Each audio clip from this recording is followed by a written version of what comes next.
소리 없는 살인자, 바로 당뇨병 이야기입니다.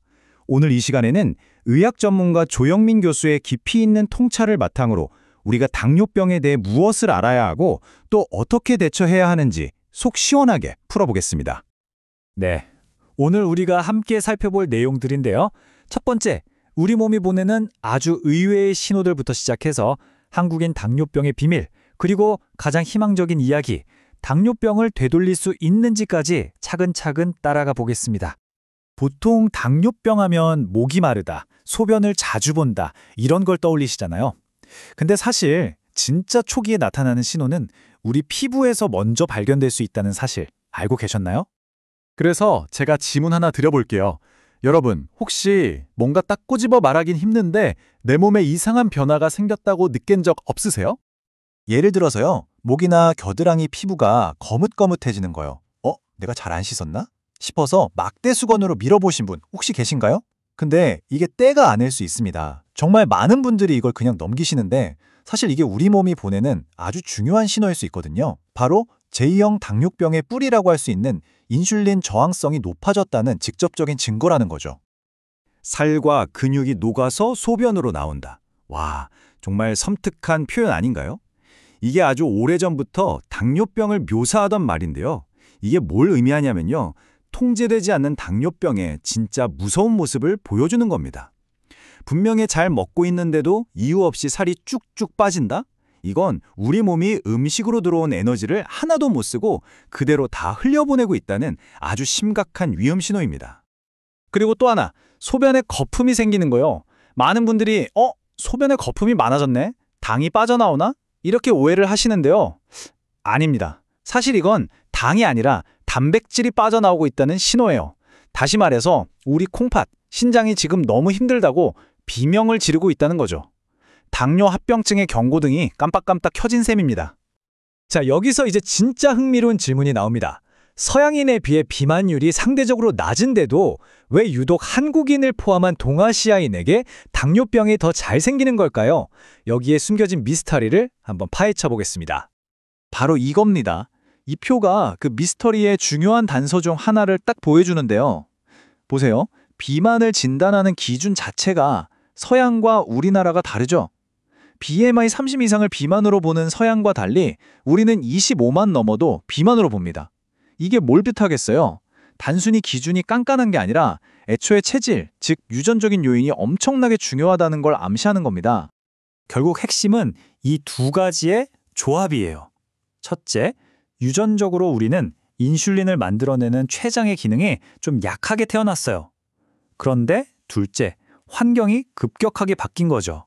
서구화된 식단에 앉아서 생활하는 시간이 늘어나면서 마치 잠자고 있던 유전자에 기름을 붓는 격이 된 겁니다. 이 말을 한번 들어보세요. 유전자는 총알을 장전하고 생활 습관이 방아쇠를 당긴다. 와, 정말 기가 막힌 비유죠? 이게 바로 이 모든 상황을 완벽하게 요약해주는 말입니다. 내가 물려받은 유전자는 어쩔 수 없지만 결국 그 총에 방아쇠를 당길지 말지는 나의 생활 습관에 달려있다는 거죠. 자, 그럼 이 당뇨병이 왜 소리 없는 살인자라는 무서운 별명을 얻게 됐는지 그 진짜 이유를 들여다볼 시간입니다. 사실 당뇨병의 진짜 무서움은요, 증상이 없다는 데 있어요. 너무 늦기 전까지는 내 몸이 망가져가고 있다는 걸 전혀 느낄 수가 없다는 거죠. 한번 상상해보세요. 끈적끈적한 설탕물이 우리 몸의 모든 혈관을 돌아다니고 있다고. 혈액 속에 남아도는 이 과도한 당이 바로 그런 역할을 합니다. 수년에 걸쳐서 아주 천천히, 조용히 우리 몸의 혈관을 녹슬게 만드는 거죠. 마치 느리게 퍼지는 독처럼요. 그리고 그 결과는 정말 끔찍합니다. 눈에 있는 아주 작은 미세혈관이 망가지면 실명이 올 수 있고요. 콩팥 혈관이 망가지면 평생 투석을 해야 하는 신부전이 생길 수 있죠. 여기서 끝이 아닙니다. 심장이나 뇌로 가는 큰 혈관이 막히면요. 바로 심장마비, 뇌졸중으로 이어지는 겁니다.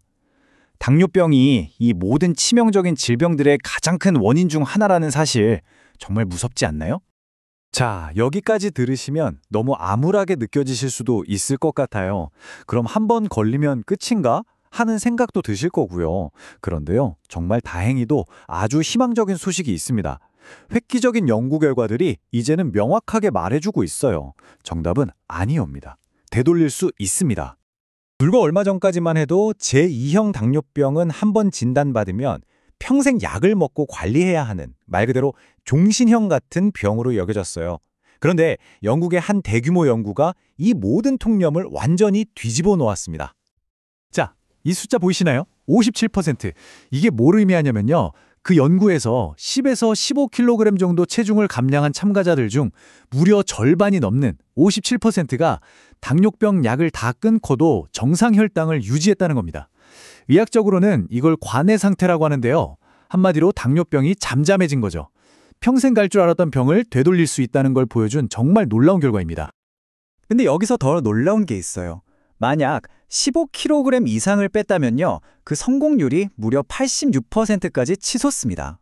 이건 뭐 10명 중 거의 9명은 성공했다는 거잖아요. 이제 당뇨병에서 벗어나는 건 막연한 희망이 아니에요. 과학적으로 증명된 매우 높은 확률로 달성 가능한 목표가 된 겁니다.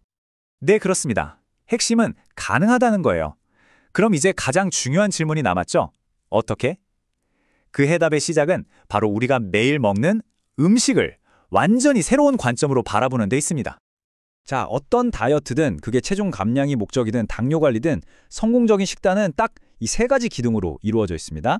첫째, 얼마나 먹을 것인가? 바로 칼로리 조절이죠. 둘째, 무엇을 먹을 것인가? 음식의 종류, 즉 구성의 문제고요. 마지막, 셋째, 언제 먹을 것인가? 식사 타이밍에 대한 겁니다. 이 세 가지만 기억하시면 돼요. 특히 과일에 대해서 많이들 헷갈려 하시는데요. 과일은 괜찮지 않아? 라고요. 물론 과일, 건강에 좋죠. 하지만 우리가 이걸 알아야 돼요. 지금 우리가 먹는 사과는요. 50년 전 우리 할머니, 할아버지가 드시던 그 사과랑은 아예 다른 종자입니다. 훨씬 더 달콤하게 품종 개량이 됐거든요. 그러니까 핵심은 양 조절이고요. 특히 이걸 갈아서 주스로 마시거나 말려서 먹는 건 정말 피해야 합니다. 당분 폭탄이라 다름없어요. 자, 그런데 여기서부터가 진짜 하이라이트입니다. 이 그림 정말 충격적이지 않나요? 한 유명한 연구에서 나온 결과인데요. 똑같은 바나나를 먹었는데 A라는 사람은 혈당이 막 치솟는데 B라는 사람은 거의 변화가 없어요. 반대로 쿠키를 먹었더니 이번에 B의 혈당이 폭발하고 A는 멀쩡합니다. 이게 뭘 의미할까요? 바로 이 지점에서 영양학의 패러다임이 완전히 바뀌는 겁니다. 이제 누구에게나 좋은 음식 같은 건 없다는 게 밝혀진 거죠. 미래의 식단 관리는요, 이게 좋다더라 하는 뜬구름 잡는 이야기가 아니라 내 몸에 연속 혈당 측정기 같은 센서를 붙여서 어떤 음식이 내 혈당을 올리는지 직접 내 눈으로 확인하고 조절하는 것, 즉 데이터에 기반한 초개인화 영양의 시대가 열린 겁니다. 그러니까요, 여러분, 앞으로 가장 강력한 건강관리 도구는 유명한 의사가 추천하는 식단도 유행하는 다이어트 방법도 아닙니다. 바로 나 자신의 데이터예요. 내 몸이 어떤 음식에 어떻게 반응하는지 그 고유한 목소리를 듣는 거죠. 여러분은 여러분의 몸에 대해 무엇을 발견하게 될까요? 그 해답을 찾는 여정은 바로 여러분의 데이터를 들여다보는 것에서부터 시작될 겁니다.